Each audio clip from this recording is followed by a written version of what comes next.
Bismillahirrahmanirrahim. Assalamu alaikum.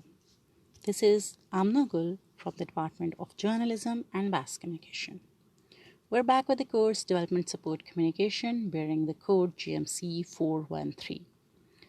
The topic today is diffusion versus participatory model.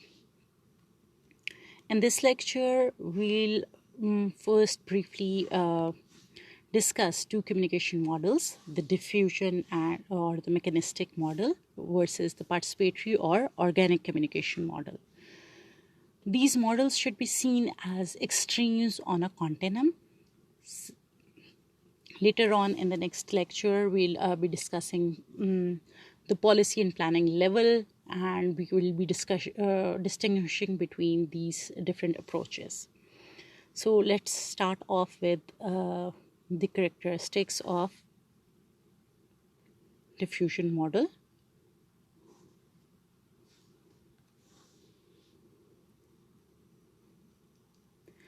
Now, the main characteristics of the diffusion model are, number one, it is derived from a worldview of dominance over one's environment.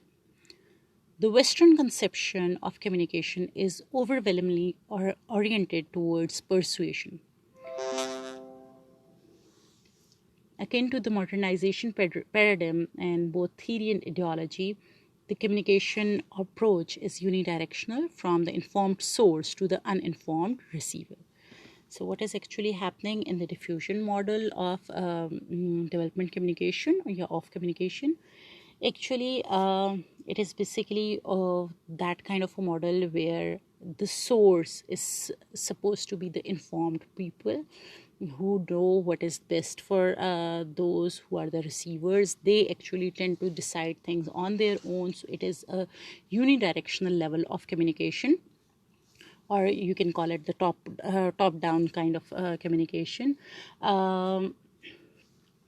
So it's like theory, it's ideology, both are in favor of unidirectional communication, and there is a lot of persuasion element into it because the receivers are persuaded for change, and it is derived from the perspective of a worldview of dominance, that there are certain dominant views that need to be put in other places where they are needed.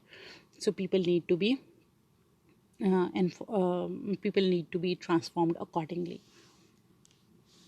Then the next characteristic, which is congruent with the modernization philosophy, the diffusion and development support communication approaches tend to assign responsibility for the problem of underdevelopment to the people residing in those societies. Now, this is something very important, that this diffusion model, this actually sees that those who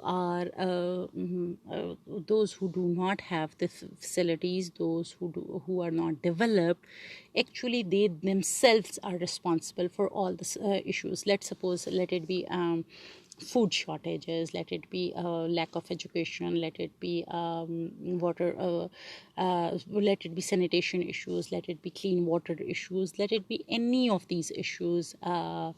For that matter, actually the people residing in these societies, in these developed setups, they are said to be responsible for all the problems arising owing to underdevelopment. Now, once again, this is quite different, like these are different mindsets. So in this mindset, actually it is the people, the underdeveloped people, who are said to be responsible for whatever problems they are facing, or whatever problems are originating in their setups, because there are certain problems, for example health issues, that originate in certain areas and then they penetrate the rest of the society. So even for that case, it is the same thing. Then, for example, if there is an education and there is unemployment and there are health issues, so obviously mischief and other negative activities are on the rise. So for that matter, once again, it is these people who are responsible for that, or who are considered to be responsible for that. Now, the next one.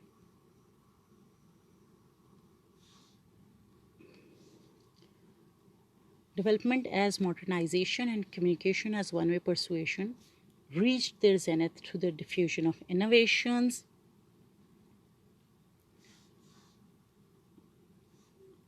the two-step flow, and other social marketing strategies of attitude and behavior change directed at underdeveloped people.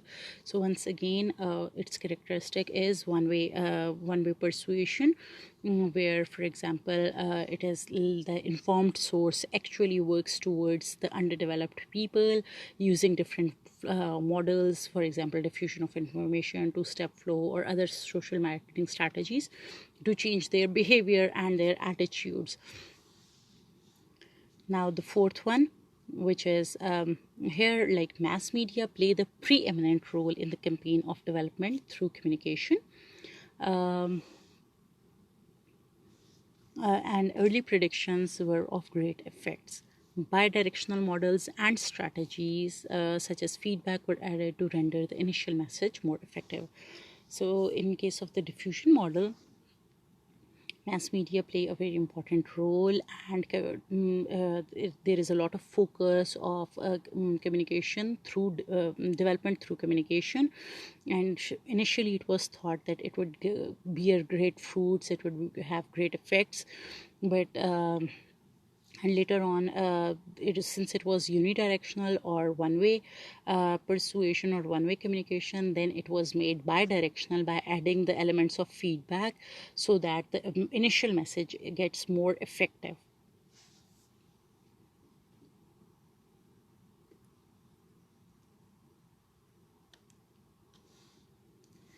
Fifth, mass audiences were influenced with predispositions towards development and social institutions. Such media technology has been taken either as the sole solution, the driving force, or simply a value free tool in the process of development.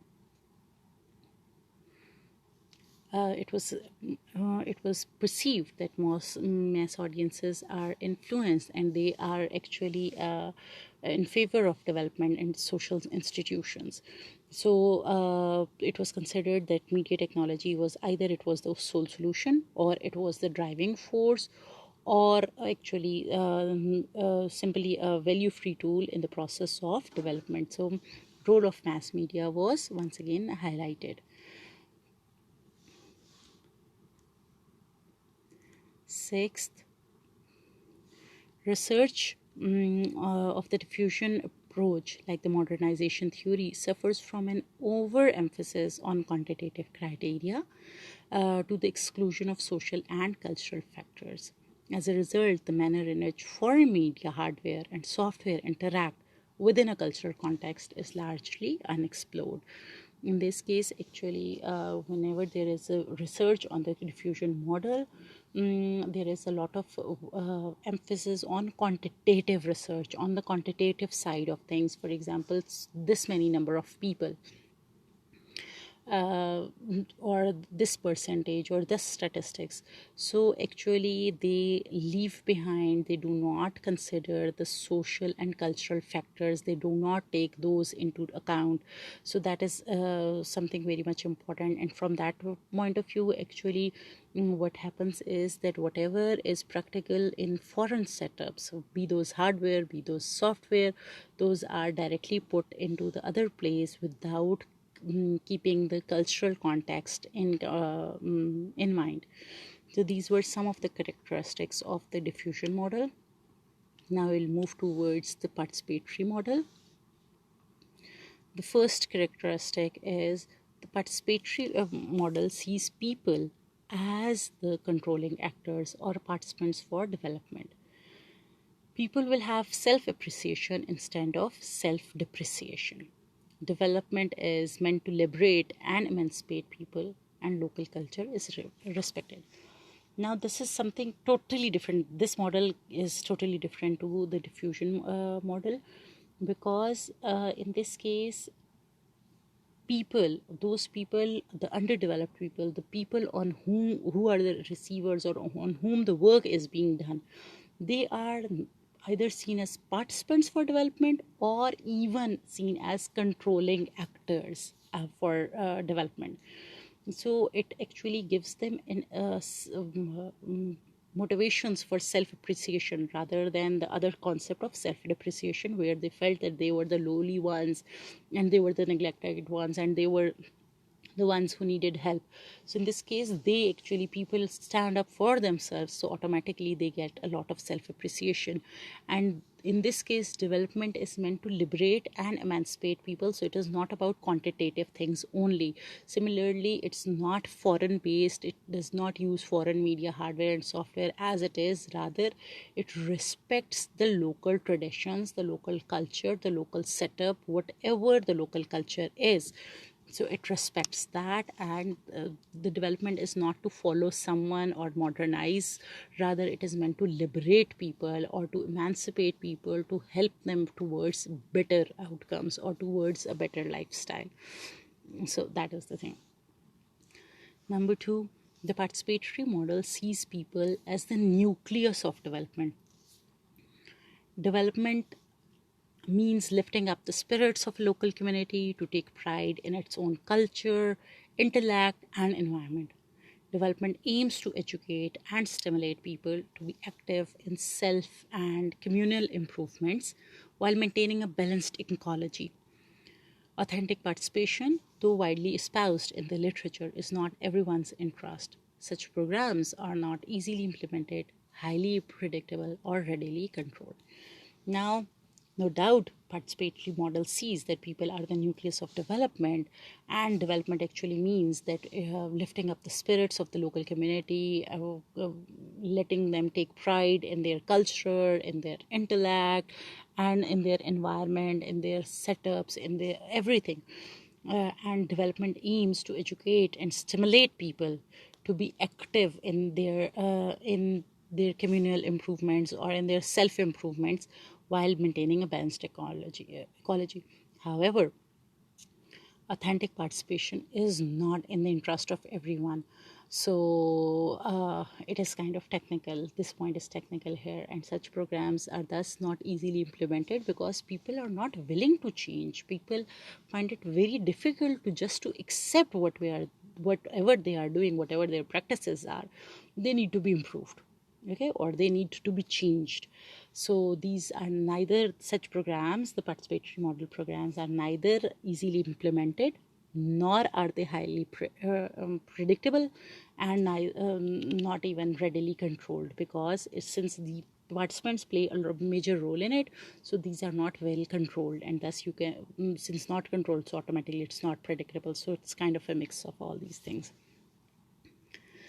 Then the next, participatory model emphasizes on the local community, like it's community based rather than being a nation state setup. Okay, in the diffusion model it was more on the basis of a nation state, but in participatory model it's more localized towards the community, and thus thus it emphasizes on monistic universalism rather than nationalism, or spiritualism rather than secular humanism, or on dialogue rather than monologue. So it's in favor of two-way communication, in favor of dialogue rather than monologue, and it's also emphasizes on emancipation rather than alienation, because they want to emancipate the people rather than alienate them with their culture or with whatever practices they had. Fourth, participation involves the redistribution of power. This is something important, since obviously the power has to, people are in control, so power needs to be redistributed among the people. Participation aims at redistributing the elite's power so that community can become a full-fledged democratic one. Now this is so very challenging if you like take power from the elites and redistribute it, so that the society or the community can work more democratically, can work well. As such, it directly threatens those whose position or whose power or whose even existence depends upon power and its existence exercise over others. For example, when we come across these Vadera systems or such systems, So obviously, for someone to be a Vadera, he has certain number of people under him who follow him and who actually meet his demands and follow whatever he decides for them all. So if these people were given the power was taken from the Vadera and redistributed among the whatever the term is, kami kami, okay. So, for that matter, if it was distributed among those people, this would challenge or even threaten the position and even the existence of the Vadera system. So, reactions to such threats are somewhat overt, but most often are manifested as less visible yet steady and continuous resistance. This is for foreign setups. If it were in Pakistan, for example, or in certain setups where I just told you there is, for example, this Vadera system, then the reactions would be clearly overt, because people do not approve of such things or any such setups.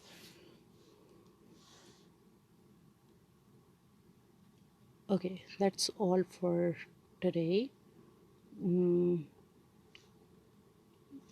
Thank you.